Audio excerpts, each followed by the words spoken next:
अब तक हम सबको पता चल चुका है कि बीएचयू के बीएड के करिकुलम में एडमिशन सीयूईटी के थ्रू होगा, लेकिन सीयूईटी के होने के बाद भी बीएचयू के बीएड का एडमिशन प्रोसीजर इंडिया के किसी भी और सेंट्रल यूनिवर्सिटी के तुलना में काफी अलग है। समझते हैं किन किन मायनों में ये डिफरेंस क्रिएट हो रहा है।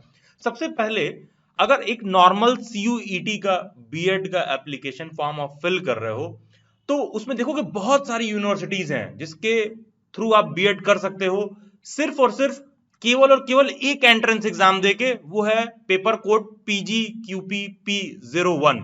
ये वाला जब आप एंट्रेंस एग्जाम दोगे तो टोटल अलग अलग 17 कॉलेज में मात्र एक ही पेपर से आप एलिजिबल हो जा रहे हो, सिर्फ और सिर्फ एक एग्जाम दे रहे हो, और इन सभी 17 कॉलेज में काउंसलिंग के माध्यम से आपका एडमिशन हो सकता है डिपेंडिंग ऑन द मेरिट। लेकिन बीएचयू के लिए, अगर आपको बीएचयू से बीएड करना हो तो सिर्फ और सिर्फ बीएचयू के लिए आपको अलग से पेपर कोड सेलेक्ट करना पड़ेगा, जिसका पेपर कोड है PGQP-74।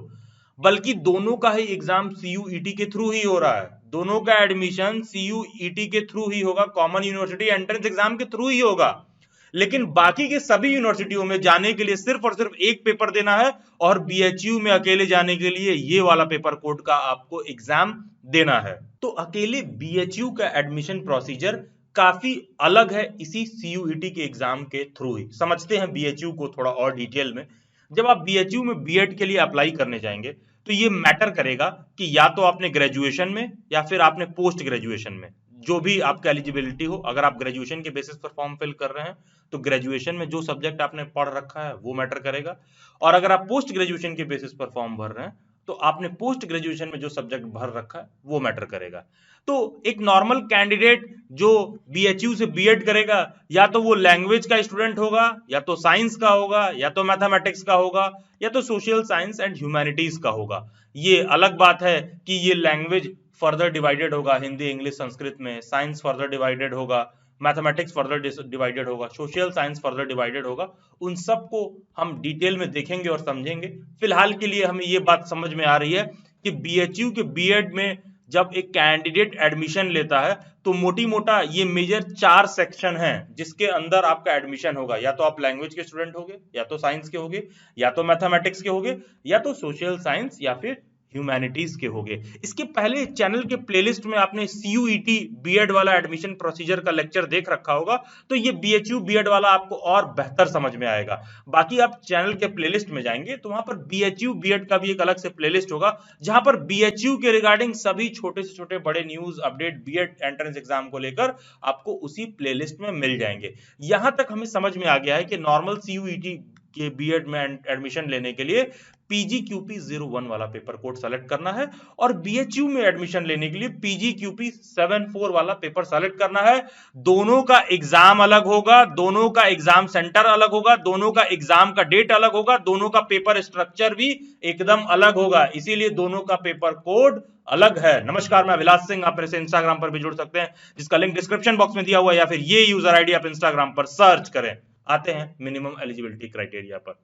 मिनिमम एलिजिबिलिटी ये है कि ग्रेजुएशन में, देखो बीएचयू में फॉर्म आप 2 बेसिस पर भर सकते हो, या तो अपने ग्रेजुएशन के स्कोर कार्ड पर, और मान लो कोई ऐसा हो जिसका ग्रेजुएशन में परसेंटेज कम हो और उसने अगर पोस्ट ग्रेजुएशन कर रखा है तो वो कैंडिडेट अपने पोस्ट ग्रेजुएशन के डिग्री के बेसिस पर ही भर सकता है। अदरवाइज 90% के कैंडिडेट्स तो ग्रेजुएशन के बेसिस पर ही फॉर्म फिल करते हैं।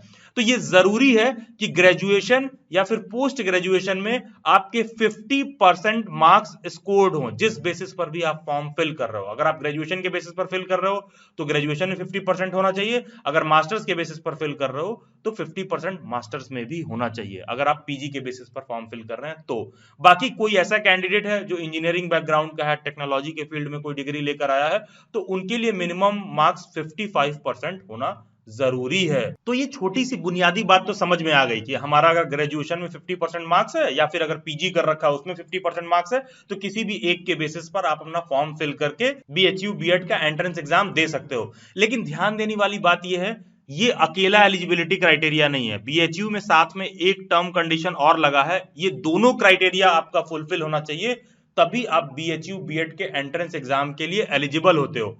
ये जरूरी है, ध्यान दीजिएगा, ये जरूरी है कि आपका 50% मार्क्स तो हो ही, साथ में अगर आप पीजी के बेसिस पर भर रहे हैं तो, अगर आप अंडर ग्रेजुएशन यूजी के बेसिस पर भर रहे हैं तो भी ये जरूरी है कि इन सभी सब्जेक्ट्स में से कोई एक ऐसा सब्जेक्ट हो जो आपने अपने ग्रेजुएशन के 2 साल में या फिर अपने पोस्ट ग्रेजुएशन के 2 साल में पढ़ रखा हो। ठीक है, उदाहरण के तौर पर मान लो हिंदी, इंग्लिश, संस्कृत, तो अगर मान लो आपका ग्रेजुएशन है 3 साल का, ठीक है, तो ये जरूरी है कि एटलीस्ट 2 ईयर्स के लिए एटलीस्ट किन्हीं 2 सालों में आपने इसमें से कोई एक सब्जेक्ट पढ़ रखा हो, जिस भी सब्जेक्ट में आप अपना फॉर्म फिल कर रहे हो। उसी तरह साइंस में है, बॉटनी है, जूलॉजी है, केमिस्ट्री है, फिजिक्स है, होम साइंस है, कंप्यूटर साइंस है। अगर इन सब स्कूल टीचिंग सब्जेक्ट्स में से कोई सा भी ऐसा सब्जेक्ट है कि आपने अपने ग्रेजुएशन या पोस्ट ग्रेजुएशन में पढ़ रखा है, तो ये जरूरी है कि न्यूनतम 2 साल तक मिनिमम, अगर आपका 3 साल का ग्रेजुएशन है तो एटलीस्ट 2 ईयर्स आपने इन सभी सब्जेक्ट्स को पढ़ रखा हो। और ऐसा नहीं होना चाहिए, कई बार होता है ना ग्रेजुएशन में कुछ सब्जेक्ट ऑप्शनल होता है और उसका फाइनल जो डिग्री बनता है उसमें उसका परसेंटेज कैलकुलेट नहीं होता है, जैसे क्लास 8 या 9 में मॉरल साइंस वगैरह हुआ करता था सब्जेक्ट, तो उसी तरह ये नहीं होना चाहिए। वो सब्जेक्ट जरूरी है कि आपका फाइनल जो परसेंटेज या कैलकुलेशन है वहां पर वो सब्जेक्ट काउंट हो आपका नेट रिजल्ट बनाने में। तो मुद्दे की बात यह है कि अगर इन सभी सब्जेक्ट्स में से किसी भी स्कूल टीचिंग सब्जेक्ट में अगर आपने अपना यूजी या पीजी का डिग्री ले रखा है तो न्यूनतम 2 सालों के लिए, मिनिमम 2 ईयर्स के लिए ये जरूरी है कि आपने उसको रेगुलर बेसिस पर अपने ग्रेजुएशन या पोस्ट ग्रेजुएशन में पढ़ रखा हो।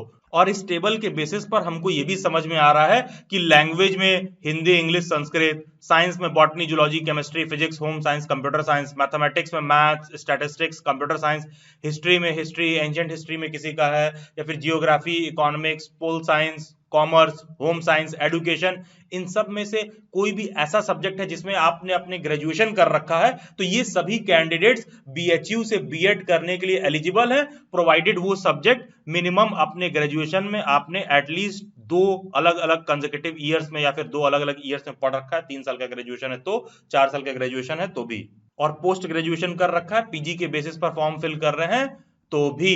अब यहां पर हमको दिख रहा है कि टोटल नंबर ऑफ सीट्स कितने हैं बीएचयू में। देखिए बीएचयू में टोटल 3 कॉलेज हैं। जो इनका मेन कॉलेज है फैकल्टी ऑफ एजुकेशन जो कामाख्या में है, फिर Vasanta college of women, Arya महिला पीजी कॉलेज, ये 3 अलग अलग कॉलेजेस हैं। यहाँ पर टोटल अलग अलग सीट डिस्ट्रीब्यूशन दिखा रखा है, अलग अलग कैंडिडेट्स के लिए, अलग अलग सब्जेक्ट वाइज। और यहाँ पर यूनिवर्सिटी आपको पहले ही कॉशियस कर रही है कि केवल और केवल कोई एक ग्रुप ही आप चूज कर सकते हो। ये 4 ग्रुप है, इन 4 ग्रुप में से केवल और केवल कोई एक ग्रुप ही आप चूज कर सकते हो। फॉर एग्जांपल अगर मान लो आपने बीए हिस्ट्री किया है या बीएससी मैथमेटिक्स किया है, कई बार होता है बहुत से स्टूडेंट्स होते हैं लैंग्वेज भी पढ़े होते हैं साथ में एडिशनल के तौर पर, तो ये जरूरी है कि सिर्फ और सिर्फ किसी एक सब्जेक्ट, किसी एक ग्रुप से आप फॉर्म फिल कर सकते हो। और ये कैंडिडेट की जिम्मेदारी है कि वो सारा कुछ समझने के बाद फॉर्म फिल करे कि उसकी एलिजिबिलिटी है कि नहीं है।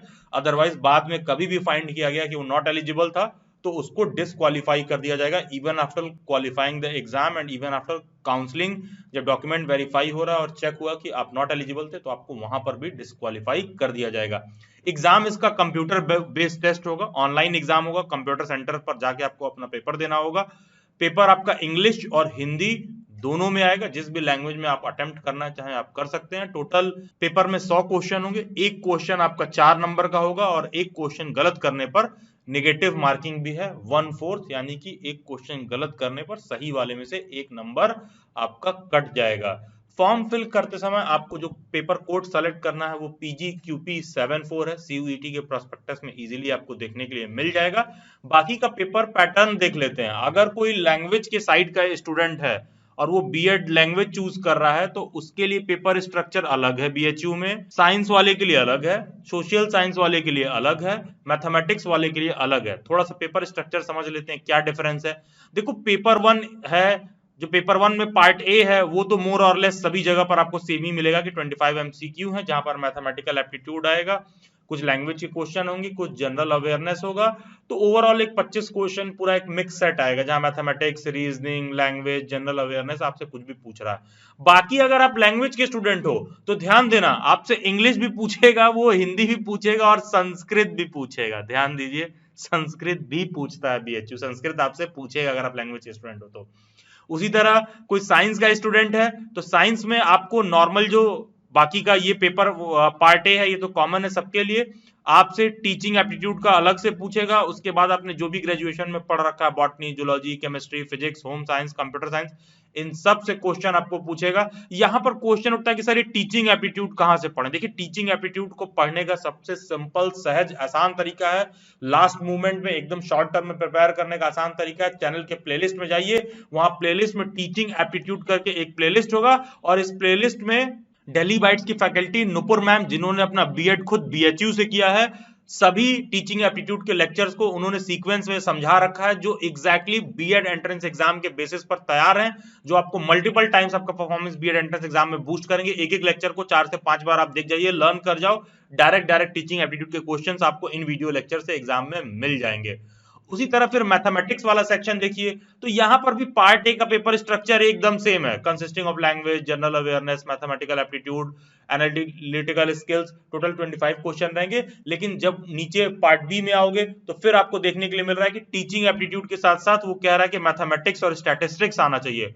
उसी तरह आप बीएड सोशल साइंस में देखोगे, ह्यूमैनिटीज में देखोगे, यहां पर भी पार्ट ए आपको सेम दिखेगा, लेकिन पार्ट बी में आपको टीचिंग एप्टीट्यूड के बाद history, geography, economics, pol science, commerce, home science, education, इन सभी स्ट्रीम से क्वेश्चन वो आपको पूछ सकता है। अब यहाँ पर देखो ये टीचिंग एप्टीट्यूड सब जगह कॉमन है, इसीलिए टीचिंग एप्टीट्यूड का अलग से प्लेलिस्ट बना के पूरा सॉल्व कर दिया गया है। अब मुद्दा यहाँ पर ये है कि सर आपने अभी कहा कि बीएचयू बीएड का पेपर देने के लिए जो पेपर कोड होगा वो है PGQP74। अब आप कह रहे हो लैंग्वेज का पेपर अलग आएगा, उसका भी पेपर कोड PGQP74 है, साइंस का पेपर अलग आएगा, उसका पेपर कोड भी PGQP74 ही है, मैथमेटिक्स का अलग आएगा, उसका भी पेपर कोड PGQP74 ही है, सोशल साइंस का अलग आएगा, उसका पेपर कोड भी PGQP74 है। तो कैसे एग्जाम में अलग अलग पेपर सबके स्क्रीन पर आएगा? देखिए ये CUET के पीजी के ऑफिशियल साइट से ये डिफरेंस मैंने आपको समझाने की कोशिश की है यहाँ पर, कि जब आप पेपर कोड PGQP74 सेलेक्ट कर रहे हो तो उसके बाद वो सब्जेक्ट या लैंग्वेज में आपसे 4 अलग अलग ऑप्शन पूछ रहा है, इसमें से आप कोई सेलेक्ट करोगे, फिर अपना मीडियम सेलेक्ट करोगे, इंग्लिश है या हिंदी। तो ये यहाँ पर सेग्रीगेशन का मेथड इन लोगों ने बना रखा है कि कैसे वो चीज होगा, कि पहला पेपर कोड तो PGQP74 ही है, बाकी का डिपेंड करेगा कौन सा सब्जेक्ट आप चूज कर रहे हो। अब देख लेते हैं फी के टर्म्स में बीएचयू कितना सस्ता पड़ेगा, कितने कम फीस में आप बीएड कर सकते हो बीएचयू से। फैकल्टी ऑफ एजुकेशन में मात्र 3,806 रुपए पर सेमेस्टर फीस है, यानी कि 1 साल का मोटी मोटा आप मान के चलिए कि 8,000 के लमसम आपको फीस पड़ेगा। ये तो main campus faculty of education का फीस है। उसी तरह आर्या महिला पीजी कॉलेज का देख लेते हैं, इनका बीएड का फीस थोड़ा सा महंगा है, 17,900 रुपए है, लेकिन ध्यान देना ये एनुअल फी है, ये वाला सेमेस्टर बेस्ड नहीं है, ये सेमेस्टर बेस्ड है। ये 3,800 रुपए एक सेमेस्टर का है, तो 1 साल का लगभग 8,000 रुपए जाएगा, और ये आर्या महिला पीजी कॉलेज का 17,900 रुपए ये एनुअल फी है। उसी तरह वसंता कॉलेज फॉर वुमेन के लिए यहाँ पर बीएड फर्स्ट ईयर का फीस है 13,200 रुपए, ये एनुअल फी है। उसी तरह सेकेंड ईयर में इनका फीस लेते हैं 12,700 रुपए, ये इनका एनुअल फी है। डिस्क्रिप्शन बॉक्स में टीचर एजुकेशन रिसोर्स करके एक टेलीग्राम ग्रुप दे रखा होगा, सभी टीचर एजुकेशन के फील्ड से related news update, query update, resource material free of cost आपको इस ग्रुप में देखने को मिलेगा, time to time depending on your need. यहाँ बीएड एडमिशन में लेकर, सीटेट में लेकर, या फिर फ्यूचर में टीचिंग का कोई भी और जॉब हो, आप अपने परफॉर्मेंस को मल्टीपल टाइम बूस्ट कर सकते हो दिल्ली बाइट्स से अपने मॉक टेस्ट कोर्सेज को लेकर। Just visit www.delhibytes.in। इस वेबसाइट पर बीएड एंट्रेंस एग्जाम से रिलेटेड सभी मॉक टेस्ट, एमसीक्यूज, आप सब कुछ प्रैक्टिस कर सकते हो। डिस्क्रिप्शन बॉक्स में एक इंस्टाग्राम का लिंक दे रखा होगा, ये दिल्ली बाइट्स का ऑफिशियल इंस्टाग्राम है, जहां पर रेगुलर बेसिस पर quiz, news update, current affair, सब अपडेट आपको इस इंस्टाग्राम पर देखने को मिलता है। Subscribe Delhi bytes, stay tuned, stay updated. God bless you all and best wishes.